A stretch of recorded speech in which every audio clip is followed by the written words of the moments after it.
अनंत कोटि ब्रह्मांड नायक अचिंत कल्याण गुणगण निधान सर्वेश्वर सर्वाधिपति अकारण करुणा वरुणालय अकारण करुणाकारक सकल जन कल्यशापहारक परात्पर परम ब्रह्म अनंत कोटि कंदर्प दर्प दनल निर्गुण निराकार सगुण साकार जगदैक बंधु करुणैक सिंधु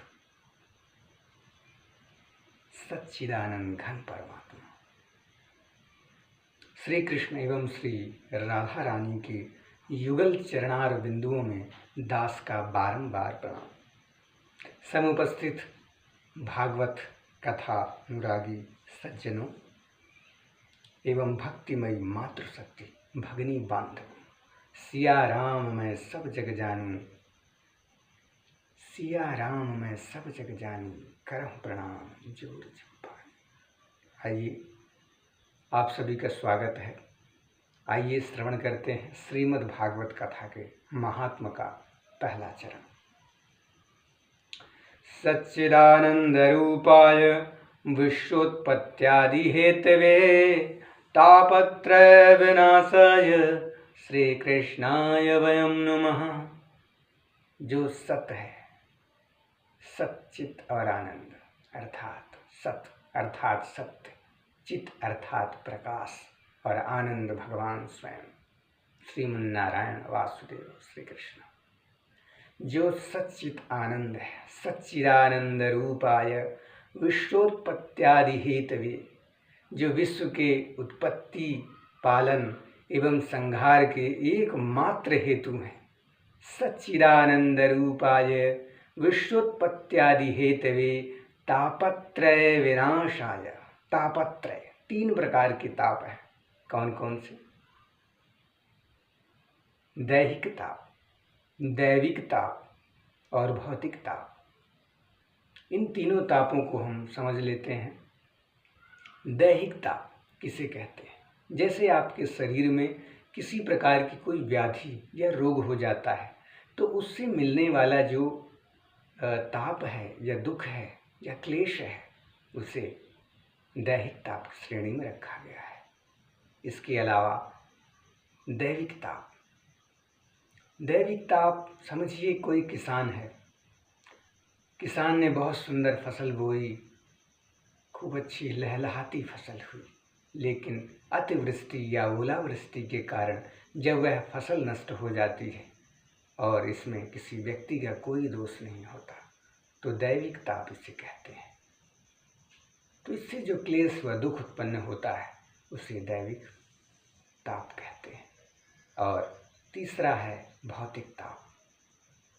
भौतिक ताप में जैसे आपके रिश्तों में कड़वाहट हो, गृह क्लेश हो, इससे उत्पन्न होने वाला जो ताप है, जो दुख है, उसे भौतिक ताप की श्रेणी में रखा गया है। तो सच्चिदानंद रूपाय विश्वोत्पत्त्यादि हेतवे तापत्रय विनाशाय श्री कृष्णाय वयं नमः। ऐसे भगवान श्री कृष्ण को हम कोटि से प्रणाम करते हैं।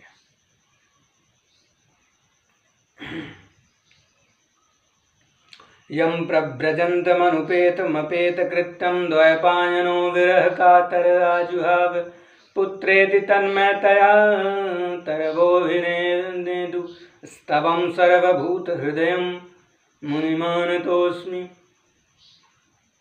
भगवान सुखदेव, अद्भुत चरित्र है भगवान सुखदेव का। 12 वर्षों तक मातृ गर्भ में निवास करने के बाद उन्होंने जैसे ही जन्म लिया तो वन की ओर सीधे संन्यास के लिए प्रस्थान कर दिए। उन्हें देख कृष्ण द्वैपायन वेद व्यास जी उनके पीछे पुत्र मोह में पुत्र पुत्र करके पुकारते हुए उन्हें बुलाने के लिए चले।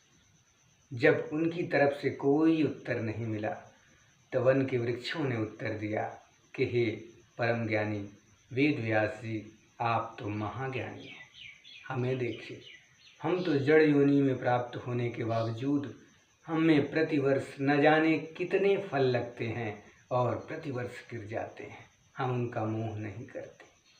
इसलिए आप भी इस मोह का त्याग कर दीजिए। जिसे सुन महर्षि वेदव्यास जी कहते हैं कि मेरा पुत्र अद्भुत ज्ञानी है। ऐसे सर्वभूत हृदय भगवान सुखदेव को हम प्रणाम करते हैं। नैमिषेषोऽधुमासीनं विवाद्यं महामतिं कथामृतरसास्वाद कुशलः श्रवणको ब्रवीत। तीरथ परम नैमिष विख्याता अति पुनीत साधक सिद्धिदाता। हरिद्वार में एक स्थान है जिसे नैमिषारण्य कहते हैं। पुराणों में कथा के लिए इस स्थान का बहुत ही पवित्र महत्व है। साधकों को शीघ्र ही सिद्धि प्रदान करने वाला यह पावन पवित्र स्थान है। एक समय यहाँ पर 88,000 शौनकादि ऋषि, क्योंकि वे ऋषियों का एक समूह था, इसे शौनकादि इसलिए उनको कहा जाता है। ऐसे ब्राह्मण साधु संत 88,000 साधु संत उपस्थित हुए थे, जिनकी आयु लगभग 10,500 वर्ष की आंकी जाती थी। वहाँ पर उपस्थित सभी साधु संतों के बीच अत्यंत पावन एक पवित्र आत्मा सूत जी महाराज का आगमन होता है। सूत जी महाराज कौन है? सूत जी महाराज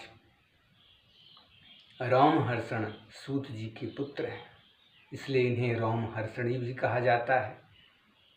इनका एक नाम उग्रेश्रवा है, क्योंकि जो भी ये वेद वाक्य एक बार श्रवण कर लेते थे तो इन्हें सब हमेशा के लिए याददाश्त में इनके बैठ जाता था। वो चीज़ें कभी इनको भूलती नहीं थी। और इनका जन्म किसी भी मातृ गर्भ से नहीं हुआ। ये परम ज्ञानी है। यज्ञ की आहूति के द्वारा हवन कुंड से इनका जन्म हुआ, इसलिए इनका नाम उग्रेश्रवा सूत है।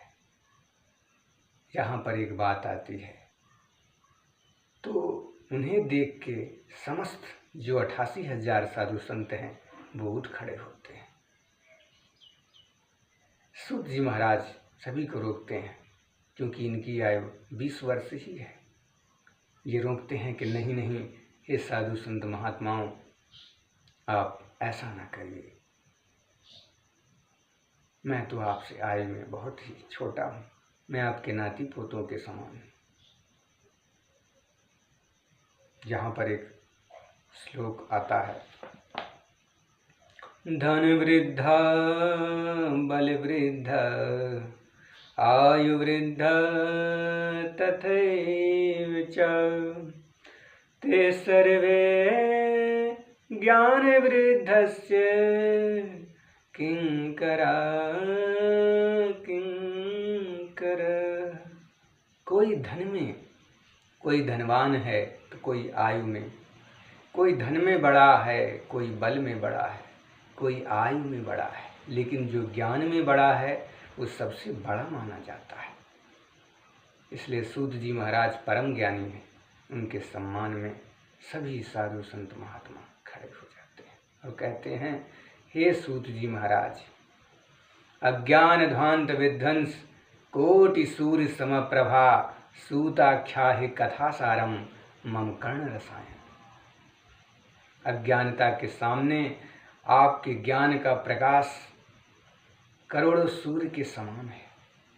आप हमें ऐसी कोई कथा का श्रवण कराइए जो हमारे कर्णों को बहुत प्रिय लगे, जो परम से पवित्र हो, पावन से पावन हो, श्रेष्ठ से श्रेष्ठ हो और शीघ्र ही श्रीमन्नारायण की भक्ति को प्रदान करने वाली हो। सूत जी महाराज कहते हैं, काल व्ययाल मुख ग्रास त्रास निर्णाश हेतवे श्रीमद्भागवतम शास्त्रम कलौ गिरेण भाषितम। काल के मुख में ग्रास के समान बने हुए सभी प्राणियों का जो ये त्रास है, दुख है, पहले के सतयुग में कहते हैं कि हजारों वर्षों की आयु होती थी, त्रेता युग में हजारों वर्षों की आयु होती थी, लेकिन कलयुग में मात्र 100 वर्ष की रह गई।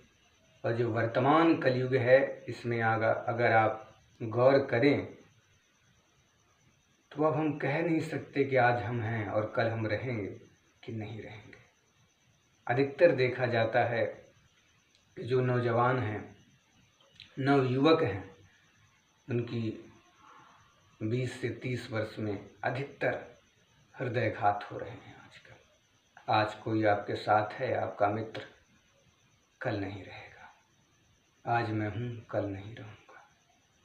तो बहुत अल्प आयु है कलयुग में। इसमें भी हम अगर प्रमाद करें, दूसरे अपने समय को व्यर्थ करें दूसरे कामों में और भगवान श्री हरि की भक्ति को छोड़कर, तो बहुत दुख की बात है। काल व्याल मुख ग्रास त्रास निर्नाश हेतवे, तो जो काल के समान, काल के व्याल, काल व्याल अर्थात सर्प के मुख में, प्राणियों का जीवन कुछ ऐसा ही है कि जैसे सर्प के मुख में रखा हुआ कोई निवाला, जैसे वो मुंह बंद करेगा उनका जीवन लीला समाप्त हो जाएगी। तो इस दुख के निवारण के लिए भगवान सुखदेव ने श्रीमद् भागवत शास्त्र का प्रवचन किया था, जो कि अत्यंत पावन प्रवचन था।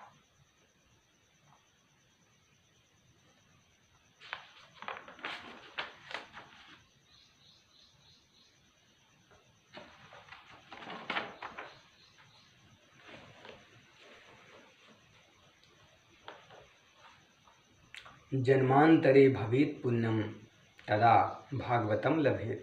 जब मनुष्य के जन्म जन्मांतरों के पुण्य उदय होते हैं, तब श्रीमद् भागवत की कथा श्रवण करने का सौभाग्य प्राप्त होता है।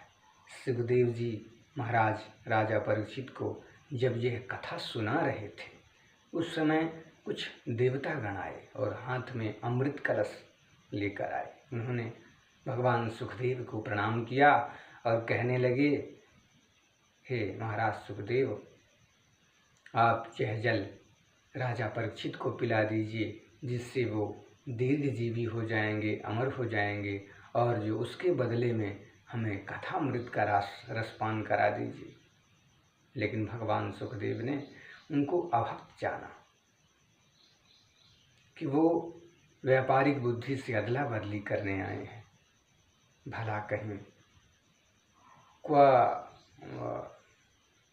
इस विषय पर भगवान सुखदेव कहते हैं, क्वा सुधा क्वा कथा लोके क्वा काचः क्वा मणिर्महान ब्रह्मरादो विचैरेवं तदा देवान् जहासः। कहाँ कथा है और कहाँ सुधा है? क्वा सुधा क्वा कथा लोके क्वा काचः क्वा मणिर्महान। क्या एक कांच के टुकड़े की तुलना भोले देवताओं, क्या कांच के टुकड़े की तुलना मणि से हो सकती है? क्या सुधा, स्वर्ग के अमृत की तुलना कभी भागवत रसामृत से हो सकती है? आप विचार कीजिए कि अमृत पीने से भी मनुष्य की मुक्ति नहीं होती। वो दीर्घजीवी भले ही हो जाए, अमर हो जाए, मृत्यु न हो उसकी, लेकिन मोक्ष प्राप्त नहीं होगा। ऐसे ही लेकिन श्रीमद् भागवत के रसापान करने से कल्म शाप हैं, जितने पाप हैं सभी नष्ट होते हैं और मनुष्य को मोक्ष की प्राप्ति होती है। आप पुण्य करिए, आप अनगिनत पुण्य करिए। पुण्य करने से आपको स्वर्ग की प्राप्ति हो सकती है, लेकिन जब आपका पुण्य क्षीण हो जाएगा तो आपको पृथ्वी लोक में आना ही पड़ेगा। इसलिए भागवत रसामृत कथामृत की तुलना कभी भी स्वर्ग के अमृत से नहीं हो सकती। ऐसा कहकर देवताओं को भगवान सुखदेव ने लौटा दिया। देवताओं को बहुत बुरा लगा। वो ब्रह्मा जी के पास गए और उन्होंने कहा, जो वृत्तांत पृथ्वी पे घटा था वो सारा कह सुनाया। ब्रह्मा जी ने कहा, देवताओं दुखी मत हो, देखते हैं महाराज परीक्षित की 7 दिवस के पश्चात क्या गति होती है। और जब उन्होंने देखा कि भगवान श्री हरि के पार्षद दिव्य विमान में शंख, घड़ियाल और घंटों की पवित्र ध्वनि के साथ महाराज परीक्षित को बैठाकर वैकुंठ धाम में ले जाते हैं, तो ब्रह्मा जी को यह देख बड़ा आश्चर्य हुआ। उन्होंने कहा, देवताओं, उन्होंने सत्यलोक में एक तराजू बांधा और एक ओर श्रीमद् भागवत को रखा और दूसरी ओर समस्त साधनों को रखा, लेकिन जिसका भार अधिक होगा उसी का पलड़ा भारी होगा। श्रीमद् भागवत के सामने समस्त साधन हल्के पड़ गए। ऐसा देख श्रीमद् भागवत की महिमा का वर्णन करते हुए ब्रह्मा जी कहते हैं, हे देवताओं, यह कोई साधारण ग्रंथ या पुस्तक नहीं, यह तो मेरे प्रभु स्वयं हैं, शब्द रूप में विराजमान है। इसलिए देवताओं, स्वर्ग के अमृत की तुलना कभी भी भागवत कथामृत से नहीं हो सकती। आगे की कथा हम अगले चरण में श्रवण करेंगे। बोलिए भक्तवत्सल भगवान की जय। श्रीमद् भागवत महापुराण की जय।